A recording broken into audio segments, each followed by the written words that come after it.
I need to have a disclaimer just before this video starts, just to say that this is for educational, documentary, and news purposes only. We're trying to educate people here. Yo, I'm Drew Gilchrist, and today I want to talk about sprayed weed. I want to kind of just sit here and have a talk because this is very important and it's a big thing right now, and I want to make sure that everyone is staying safe, and I also want to make sure that the UK as a collective kind of rejects this new era of sprayed weed. So there's three types of sprayed weed, and only one of which is actually popular in the UK at the moment, and to be honest, it's the only one that I really see being popular for the future. But again, I want to go through all three types here so that everyone knows what to look for, and like I said, so that the main new one, everyone in the UK just rejects, or at least people who watch this reject. So first of all, the type of sprayed weed that's already here in the UK. And to be honest, this type of sprayed weed has been here in the UK for a very long time. If you're a connoisseur or someone who has somewhat of a decent plug, you probably haven't seen bud like this for years. And what I'm talking about is sprayed bud to up the weight.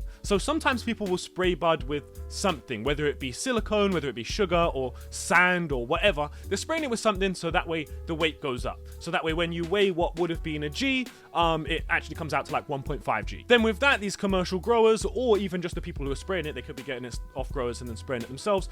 They're making, 50% more profit off of each bit that they're buying because, they bought an ounce, but then it turns out that ounce turned into 38 grams. So this type of bud has been a thing for a very long time. Like I said, if you're a connoisseur or somebody who has somewhat of a decent plug, you probably haven't seen bud like this for a long time because it's very easy to spot and you can only really sell it to people who don't know much about bud. It's super easy to spot. You'll look at a baggie and the whole side of the baggie will just have like grit on it. It will almost look like some trichomes have come off on the bag, which can happen sometimes. You can have natural bud that has sort of little bits of trichome on the inside of the bag, but it shouldn't be covering the whole thing. Like, that shouldn't happen. On top of that, this type of sprayed weed will smoke terribly. So anyone who's ever tried even some semi-decent bud before would try it and be like, wow, this is the worst bud I've ever tried. So that's the first type of sprayed bud that has unfortunately been in the UK for a very long time, but as I said, it really hasn't been a massive thing for a long time,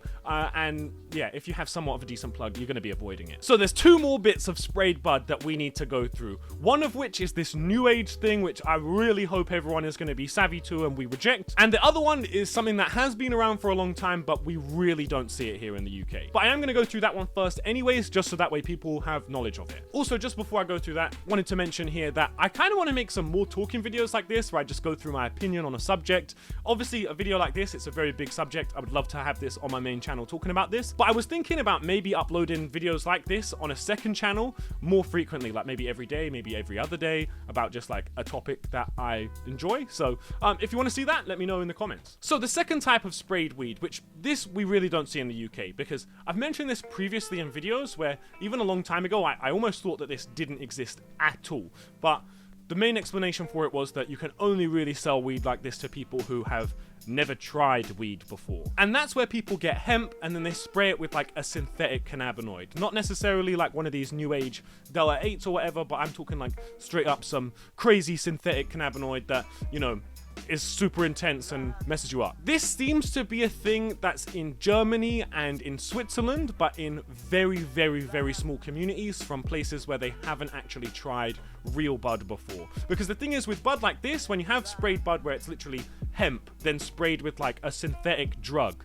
it is not similar to bud in any way. Anyone who has tried cannabis before will have a hit on that and will be like, what is this? It will be horrible, it will be disgusting, and you would never want to buy off of that plug ever again. So here in the UK, I think we're a lot smarter than that, and I also think if you tried doing that in the UK and tried selling that to people, you're not going to have a good time. You're probably not going to be walking around for a lot longer. You know what I mean? So we don't really have that problem here in the UK. It really isn't a thing here. But yeah, in small communities where they don't really have bud and people don't really know what bud is, they do sometimes see that. So it's something to be savvy from if you're from a very small community. So finally, the new age of sprayed weed, which is kind of the reason why I'm making this video, because I really don't want this to become a thing in the UK.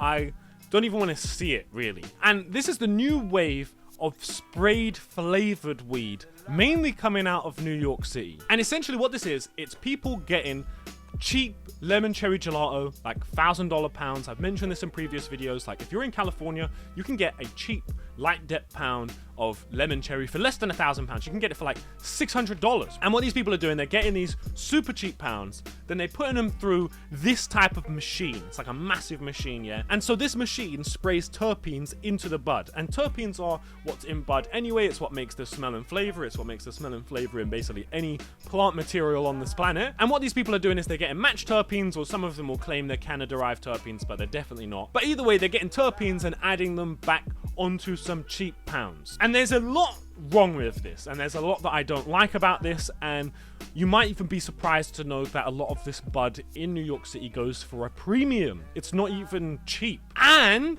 one of the most surprising parts about this is people are choosing to smoke this. So if you haven't heard about this, this podcast clip is probably going to explain this better than I could. So there is this community of New York that just smokes spray packs, and like they don't care that they smoke spray packs. What do you mean spray packs? Like they're proud. Like the I've that seen sprayed that. with terpenes and. Right, yeah. I'm playing dumb on purpose. Oh, please. okay, yeah. Oh, So my like, God. I know so it's I don't know if it's good bud or bad bud, but they're spraying it with like artificial terpenes that makes the bud smell like wild crazy, Like fruity pebbles and all this crazy Like shit and peanut stuff. butter. Yeah. like craziness, right? Unimaginable. But like they know that it's sprayed.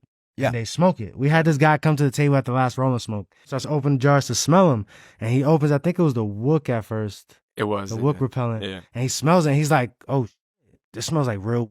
And I was like, we were like, Huh? we were like, What? "Yo, you joking? Like, I didn't know how to respond. I'm like, yeah, like we're not smoking that spray pack. He's like, oh nah, I smoke sprinkles. That's all I smoke. I was like, what we Yeah. were like, is going It's on huge, here? to be clear. It's huge. Yo. It's a huge part of the market. Crazy, and that wasn't the first time. So in New York City, you actually have people going out of their way to buy fake bud that isn't even real for the fake flavor, and they're paying big money on the free fives for these. So I'm sure a question a lot of people have in their mind right now is it dangerous? And for the most part, no. That's if these people are using normal just terpenes. Like if they're using terpenes, whether they can or whether they matched, regardless, it should be safe. However, you don't know if most people are using terpenes. You don't know if they're using some random food grade flavoring, right? Which wouldn't be good for you to smoke. And I'm sure another question a lot of you guys are asking is, well, how can you know if it's sprayed with a flavoring? Like a lot of bud smells pretty good and smells pretty strong. How can you know? Well, this is the problem. You kind of can't. Unless you know bud and you know what bud should smell like and you know the flavors you can get out of bud, then the majority of people, especially if you've only been smoking for like a year or two or even maybe a couple years, you could definitely smell some of this sprayed bud and think that it's legit. Some of it isn't sprayed very heavily either, so like, you know, the type of flavoring it adds on isn't like crazy in your face, like you open it and go, whoa, you know, like, nah, sometimes it can smell pretty natural. So here's my problem with it, and this is my main thought, and I'm hoping that this is going to be the rest of the UK's thought and why everyone should reject this. I don't got time to smoke sprayed flavored weed. I want to try and experience every type of flavor of weed out there, while also in the mix of that trying to have as much of the terpenes that I know I like, and then also trying to experience new ones. And I'm trying to experience all cannabis.